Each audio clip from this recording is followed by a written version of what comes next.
Good morning and welcome and thank you. Thank you for coming and joining us to the launch of the 2015 Mental Health Week, and where we all know what the aim is. It's to raise awareness of mental health issues in the broader community.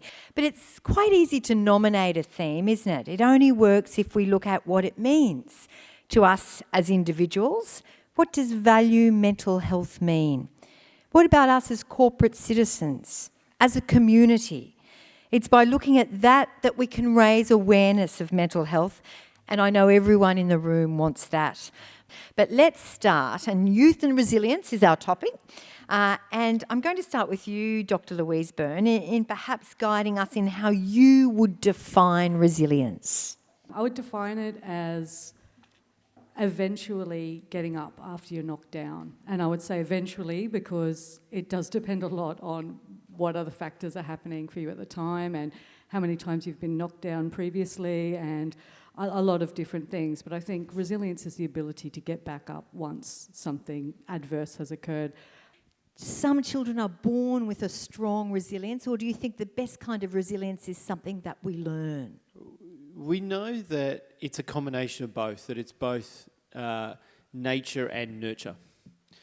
I'm a father of 3 boys under 7, which certainly helps improve your resilience over time. And I think what you notice when you have kids is they are definitely born with their own personalities, with their own ability to manage difficulties. I've reflected a lot on this topic of resilience, and I totally agree both with what both of you said, but I would take it a step further. Resilience is the ability to bounce back from adversity, but also the ability to embrace challenges and opportunities when they come your way.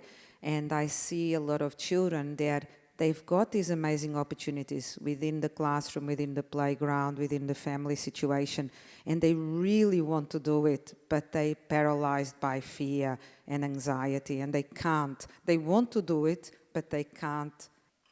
And I think that's the part that you can see at birth. Then the question is, how do you apply evidence-based teaching skills to help children grow and learn in a way that will maximise their opportunities to respond to stress? So as young as preschool age, many children start experiencing this overwhelming anxiety and this feeling that I would like to go and climb the playground, the new playground, or I'd like to ride my bicycle, or I'd like to jump in the pool, and they just can't do it. I think resilience is it's difficult to define, but it's actually easier to encourage than you might initially think. I think the elimination of unnecessary stress in anyone's life aids resilience. Statistically, 1 in 5 children are born more sensitive, and those children seem to feel very intensely any event that happens around them, and that sensitivity could be a risk sign for developing anxiety, but it doesn't have to be, because sensitivity is associated also with creativity and a lot of positive life skills that can be acquired. So I'm a believer that independent of your level of sensitivity at birth, you can learn the skills to help you be a strong person. Oh, you mentioned gender there, though. Is anxiety a bigger issue with young male children or female children? No difference. Okay, so can I go to Maggie there? Maggie, I want to ask you about the most vulnerable children, and who do you think are the least recognised, perhaps, but vulnerable children, and why they're missed? And I guess I would love you, if you were willing, to share some of your story here. As a very young child, I was quiet, very compliant in the back of the classroom, never dared say anything wrong, never dared do anything wrong. But I was missed. You know, I was missed by the teacher, I was missed by the rest of the class.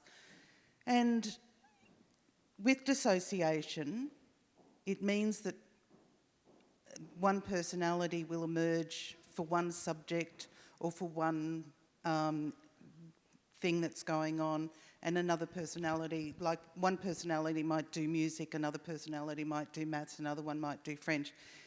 And, you know, if the French one turns up for maths, we have no idea what's going on. When Maggie didn't know what was happening internally, teachers changed, so they're not on top of that. How can we pick up those most vulnerable? There are a number of ways to look at it. I think the first thing is we have to get the base right? How do we do good things for everybody? And then understand what happens when that doesn't work for a particular individual.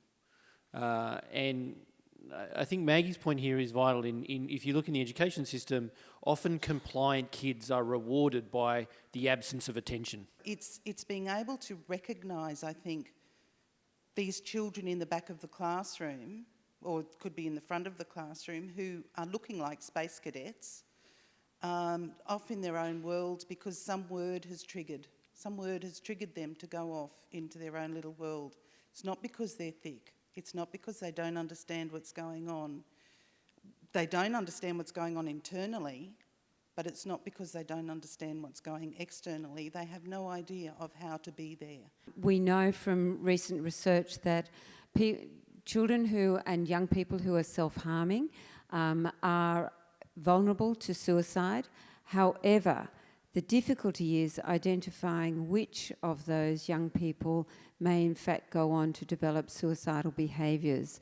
So over the last 10 years, there's been a 50% increase in the number of 15 to 19-year-old women who are self-harming, young women who are self-harming. Our challenge, of course, is that we cannot necessarily identify which of those young women will go on to develop suicidal behaviours. How big is self-harm among our younger ones? And is there any evidence on what is driving that? It's related to inability to express extreme feelings in more constructive ways. So verbally they're not expressing them, or through music, or through writing, or through sport. It's lack of self-regulation and self-soothing skills. And so when the feelings get so intense, you don't know what to do with them, so you start hurting yourself. So what we try to do is teach them skills to express those intense feelings through other means: art, music, sport, conversing with people, talking to people when they're feeling like that. And is there any proof in terms of that early intervention and how well it works? The key when engaging with kids is that what they will talk to you about may be representative of something much bigger, right? And so one of the challenges, I think, for those of us who've trained in this area is we can think through the lens of illness, depression, anxiety, blah, blah, blah, when really they're saying, I can't get along with my friends. Yeah. So if we teach skills at all levels, I really believe the more research I do at all levels, to the children, to the parents, to the family, the siblings, and to the teachers, we can effectively prevent anxiety and depression. Within the school space then, I think the challenge that we see around education in schools is it was actually designed in the industrial time to service industrial needs, right? We had all these people out farming in the agriculture, singing and dancing, having a great old time, and they weren't really well prepped for factories. Right. So what we did is we talked a lot about science, maths and literacy, because that's the skills that you needed in the industrial age that were not relevant in the agricultural age. And what that means is we have an inherent bias through education of what is good learning and how should you learn. And if you think about that, we actually treat kids in the school system in an industrial way. They kind of widgets, they start in kindergarten and they move through indefinite order up until they leave school. And they're supposed to be fully formed. Now, that is actually inconsistent with how kids' brains develop. The community far too readily sees the school as and students as a captive audience, and therefore, whatever we want to do, we're going to drive into the schools in the first instance. And so teachers have gone from being educators to being child welfare officers, to being social service providers, to being somewhere deep Parents. down there, they're still, they are trying to be educators. And I think it is a very hard thing to be a teacher in schools in this day and age. It's very important to feel accepted and to have at least 1 or 2 positive friendships. So any issue related to bullying or peer rejection or peer difficulties and learning difficulties. So going to class but not really understanding what's happening.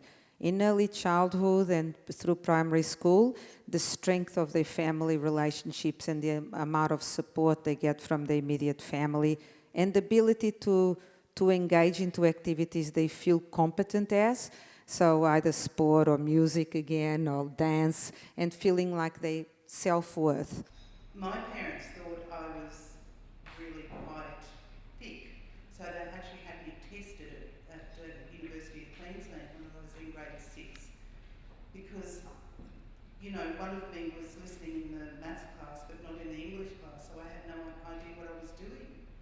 My relationship with my mum went from being one where we really couldn't get each other at all, with all the best intention of the world from her, but me not getting that, to one where we can finally speak the same language.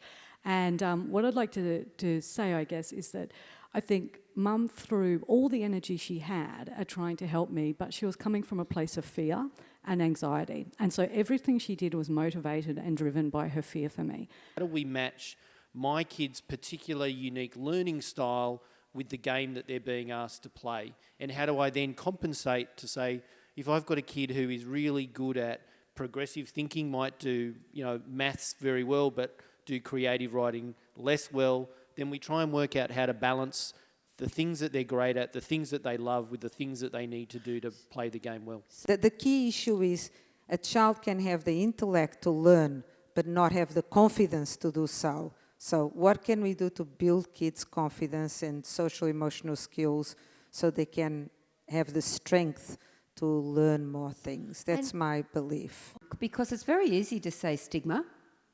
Stigma. And everyone goes, yeah. And you know it's sort of a bad thing, but what is it?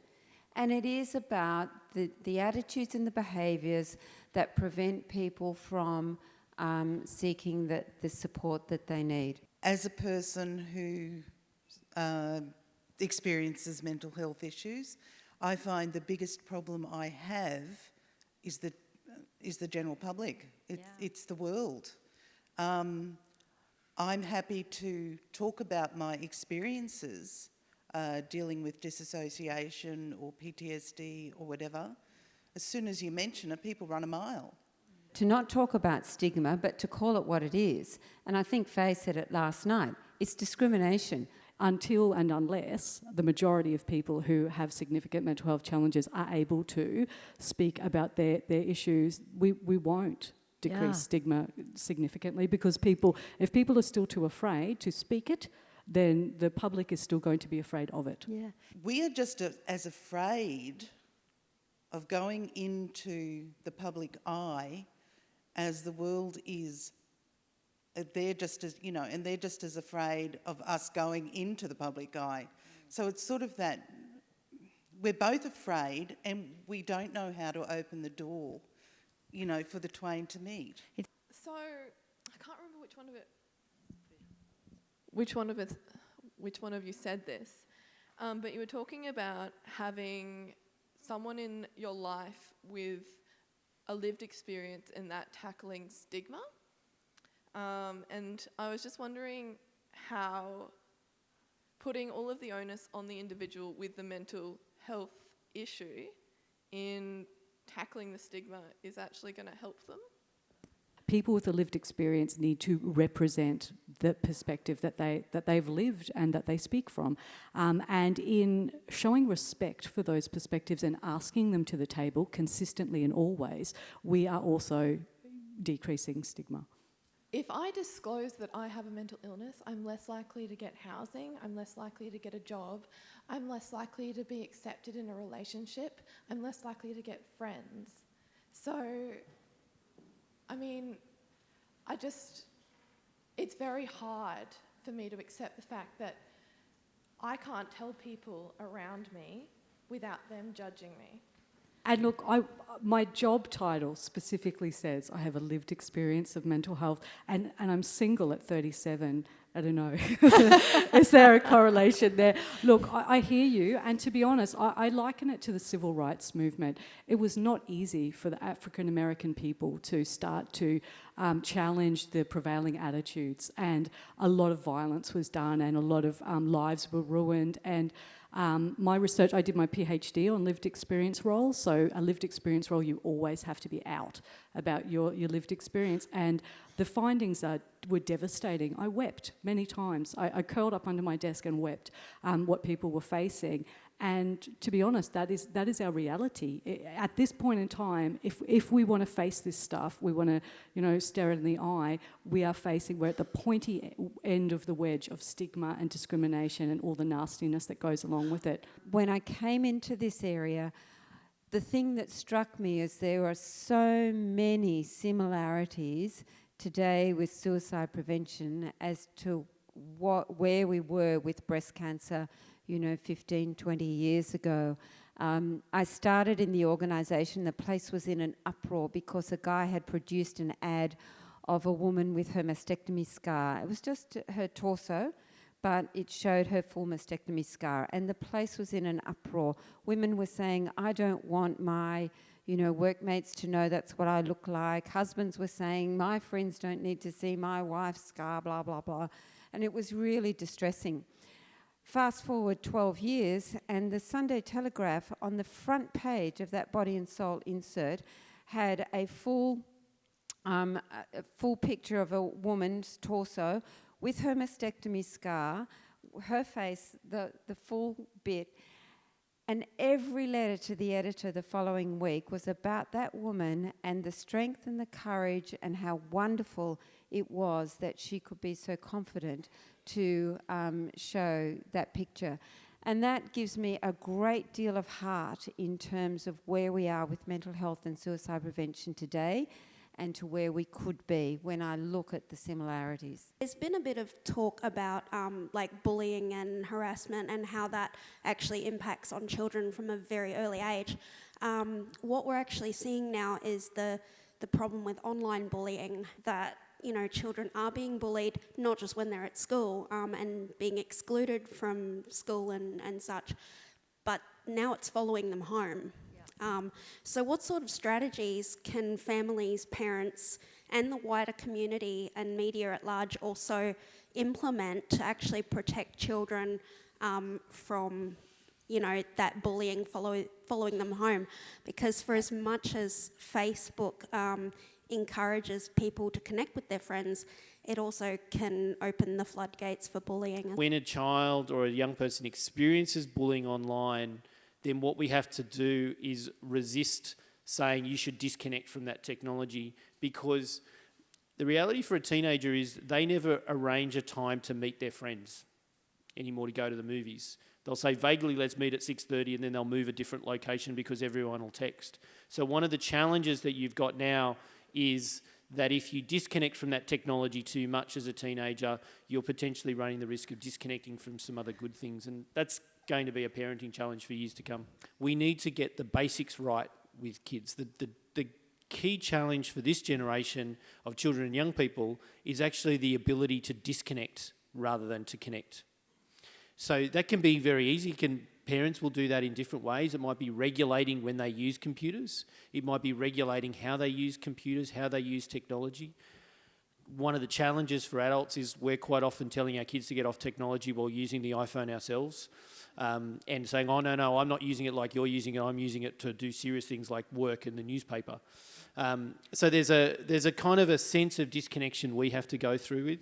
And probably the easiest thing that we can do to help children and young people do that is set some pretty clear guidelines and boundaries for our own house. Is we actually need our bodies to unwind, and what we want to do is actually make sure young people can turn and have to turn that technology off roughly about an hour or 2 hours before they go to bed.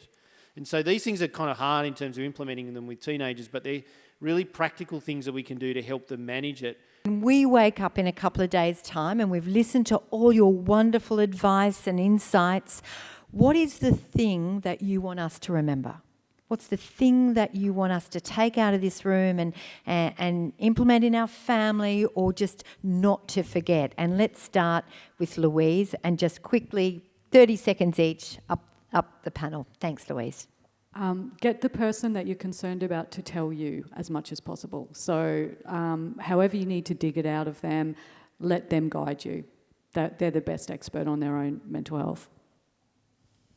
You can learn resilience skills like you can learn language or to swim or to play a musical instrument. It's not rocket science. Everyone across the lifespan, whether you're an elderly person or a very young person, you can learn resilience, positive coping skills. You can learn these. They're easy to learn. Always teach children that life can always be a little bit better.